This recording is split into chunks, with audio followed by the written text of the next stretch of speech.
Hey guys, welcome to TST Garage. I'm Bart, and in this video, I'm going to be walking you through the installation of an LED flasher relay on your bike. Anytime you replace your OEM signal equipment with aftermarket LED type signals, there may be a symptom present where you go into hyperflash, which is flashing much faster than the OEM 85 cycle per minute rate, slower flash, which presents itself as very, very slow flash rate, or any of the following two, stuck on or stuck off. What you see in front of me are 4 different examples of our LED flasher relay. They are a direct replacement for the OEM equipment. They have the same kind of tab that you use for mounting the actual device onto the bike. We do have several different types of sockets that are adaptable to different motorcycles. In this video, we'll show you the appropriate part for your motorcycle so that you can make your installation plug and play and without any fuss. So we've already covered why you would want to mount one of these relays onto your bike. Let's get into a few details here really quick before we get into the installation. These are plug and play. They also work with a combination of different types of signaling equipment. So for instance, if you changed one signal pair to LED and still keeping the OEM incandescent light bulbs in the other positions, that'll work. No big deal. Just don't exceed 3 amps of current draw. In addition to plug and play ability and easy installation, we do also have adjustability built into this relay. If you strip off the gray cap, you'll be able to adjust the flash rate, fine tune it to your liking, faster or slower. It does arrive to you preset to 85 cycles per minute like the OEM systems.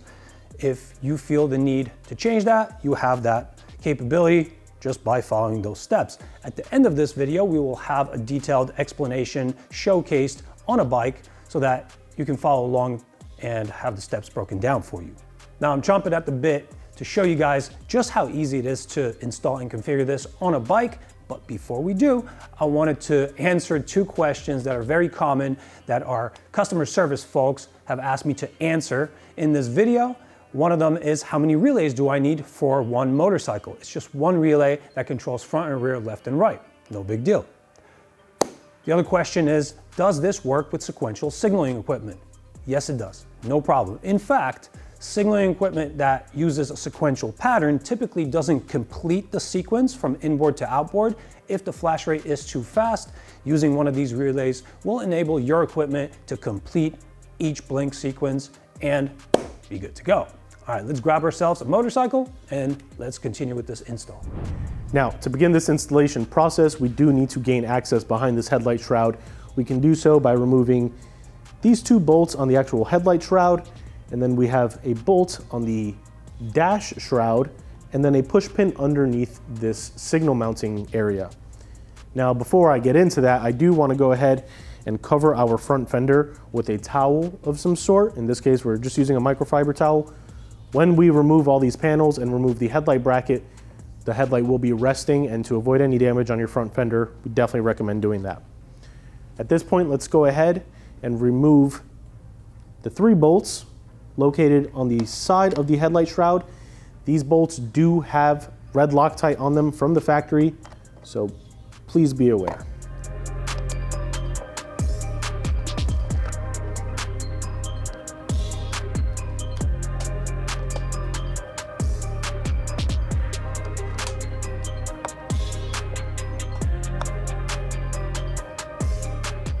Now, all 3 of these bolts are the same exact length, diameter. They all have a shoulder feature on them. You don't have to worry about mixing these up. These bolts are also mirrored on the opposite side of the bike, so we'll go ahead and do that as well.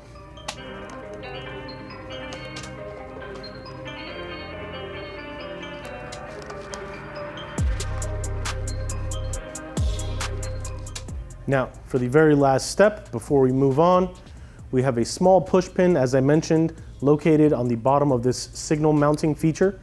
We will take a small flathead, or if you have a small pick, and it is mirrored on the opposite side as well. We will remove it and toss it to the side, and just so you can see exactly what it looks like, here we are. It's just a traditional push pin rivet.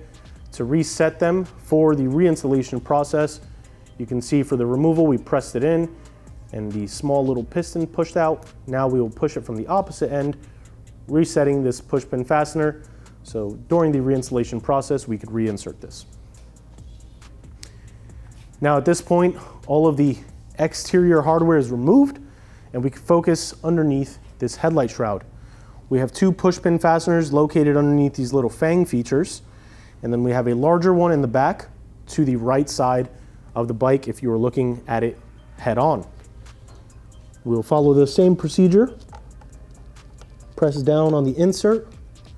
Just to show how that works, if this is your first time using this technology, when it is installed and locked, you will see it flush like this, and we simply press down on it to unlock it and remove it. And then to reset it again, we press on the opposite direction and we're ready. And now this rear push pin is a special one. It is probably one of the largest push pin fasteners I've ever seen, but this is what it looks like. Same technology, same overall method. And there you are. Now at this point, we can actually remove the front fascia and all these shrouds. I find it easiest if you go ahead and gently pull, or if you do have a small flathead, you can gently pry on the side of the upper shroud, like so. And that will actually release one of the friction fasteners. There's 3 of them that interlock with these channels on the shroud. So you'll gently pry out on one side. You can see with no effort, you can gently pull out, removing the shroud. Now to remove this main shroud, we do have this bottom one that we need to remove first. In order to do that, you can press your thumbs up against the bottom and gently push to the back of the bike and pry downward. And what you're doing is you're pressing up against this feature with your thumbs to slide this feature towards the rear of the bike. And then you do have this locking feature right here. There's a stud on the back of this headlight bracket that interlocks with this. So you are pushing it back, releasing it from this feature, and then you are able to remove the shroud. Toss that to the side. And the very last step is this actual entire headlight shroud here. Now, I've found it easiest if you take it from the bottom, both sides, and gently pull out. There's nothing holding it in at that point. You have these 4 slots right here. They're metal slotted brackets on the actual headlight assembly. There's a 5th one on the center, and they do interlock with all of these channels located on the inner face of the headlight shroud. So you're literally just pulling outward, releasing it. Toss that to the side. And the very last step before we have full access to this, and the reason why we have a nice little protectant on our front fender, is we do have to remove this actual headlight bracket. We have 2 bolts here, they are silver ones, and then 2 black ones. They all use a 5mm hex key or Allen key. So we'll go ahead and break those loose at this time.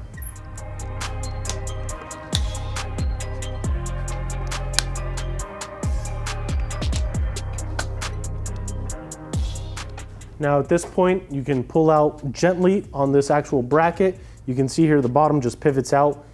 The upper portion does have 2 posts. I don't know how well you can see this, but there are 2 posts here that interlock with these rubber grommets. Those are the only things that are at this point holding the headlight bracket and assembly in place. So we'll go ahead, remove that, rest it on our microfiber cloth. And now, as you can see, we have full access to the wiring and we can actually begin the installation process. So for the purpose of this video, you can see here we have some additional wiring that is not present on your motorcycle. We have gone ahead and installed LED front turn signals with a dedicated running light circuit. We have a separate video available for that on our YouTube channel, so be sure to check that out if you're interested. But if you're installing an LED relay, the chances are you've already installed aftermarket LED turn signals. In this situation, we had the OEM turn signals installed and the issue that you are facing would not have been present. But as you can see with LED signals installed, we are getting a very, very faint signal light flash present on the turn signals. And that is why we are actually going to install an LED flasher relay. When you switch to aftermarket signals, whether your stock signals are LEDs like the OEM ones found on this model, or if you have halogen bulbs, or you're just switching to aftermarket signals, the current draw that you are facing with the aftermarket turn signals is different from the ones designated by the OEM turn signals. That is where you experience a hyper flash, a no flash, or a steady signal light. That all stems from the OEM flasher relay. Our relay does correct that and control that. The OEM relay is located near the bottom of this headlight assembly on this post to the left side of the bike if you are facing it. And you can see by just gently pulling outward, we freed it from the mounting tab. And what we can do at this point is slide this rubber boot downstream. That gives us access to the OEM connector. We will press down on this tab and pull outward, and you can see the OEM relay is freed at this point. Now we do want to go ahead and retain this OEM boot, so we will actually pull this off of the stock relay, and using a little hack I've found over the years, put a small pick or a flathead screwdriver underneath the tab on ours, and you can actually very easily slide the boot on, and just like that, you are able to reuse the OEM mounting location and secure it to the bike. Now we will go ahead and connect our relay, and we will test our work. And just like that, our flash rate is corrected. That is the same and present on both signals. You only need one relay for your entire bike. And now we can go ahead, remount our freshly installed TST flasher relay onto the OEM post. And at this point, we can go ahead and remount this headlight assembly and begin the reinstallation process of the OEM headlight shrouds.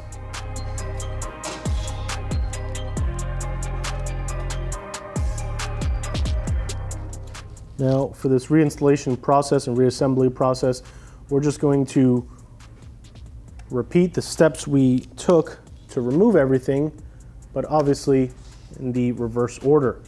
The only caveat to that will be, once we have secured this headlight bracket, we will go ahead and pre-install the bottom headlight shroud before proceeding with the rest of the assembly. The piece I'm referring to is the bottom fanged piece with the super large push pin. So what we're gonna do is there's a tab located on the left side. Again, it interlocks with this feature. We will pre-install that, and then we will pre-install the larger push pin fastener and secure it by flattening it out. Now you can see that's locked in place with the exception of this pivoting. This will make it a lot easier on you to reinstall the main headlight shroud. And while we're overlaying the main headlight shroud onto the assembly, we will gently press in an upward fashion on the bottom shroud, just like that. You want to make sure you're clear of any tension on the wires. And if you look at the side profile, you can actually check your work, make sure all your mounting holes are lined up. This tab should be behind this feature here. And now we can insert the two bottom push pin fasteners.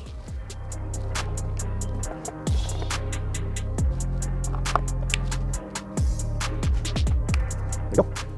Now we will go ahead and interlock the upper shroud behind this cluster here by simply pressing and locking it in place, waiting for those snaps. Now you can go ahead, reinsert all the OEM hardware. You'll be ready to go.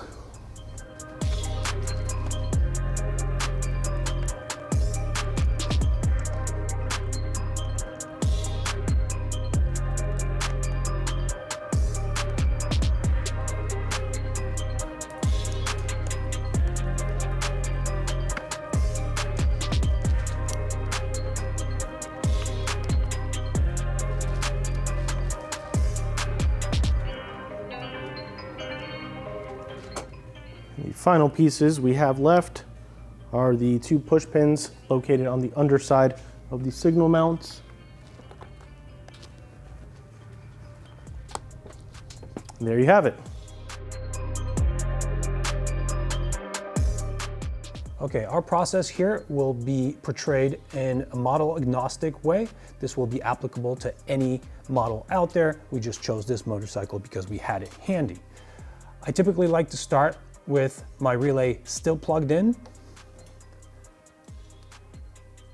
I rotate it to find this area here, pry it up with a small flathead screwdriver, and basically pry out the red portion from the gray cap. Some of our other relays have a different color connector portion, so they won't be red. When you leave this still plugged into its connector, the gray cap will typically come off and the circuit board will still be in there. If for some reason you cannot do this with the relay plugged in, procedure will be as follows. Same step here, dislodge the cap. This will come off, and if it has two pins, there's only one way for it to fit in there. We'll take the circuit board out. Technically, you can put it in reverse, but you'll notice that it sticks out of the side here and is not aligned properly. So I will hold it like this. I will plug it back into the connector. We will need to make the adjustment under power. Turn the power on, leave the signal that you can actually still see in flashing mode. We'll take a small Phillips screwdriver, access this potentiometer, and turning it one way will increase the speed. There is a delay in the speed effect, so as soon as you turn it, if you were to turn it really fast, it'll take a while for it to catch up to the speed that you actually set.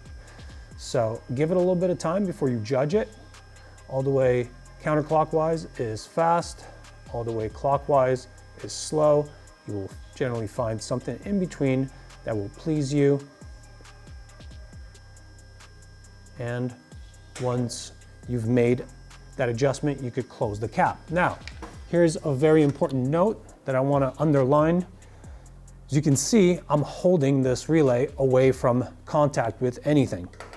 Generally, when working within a bike, we can potentially make contact between these electrical components with a ground, with any other metal components. We could short some of the connections there, and that will likely cause damage to the electronic components on board. So we want to make sure that we keep this as far away as we can from any metal components, and also do not touch any of the contacts here on board with a metal tool. So be very, very careful about that.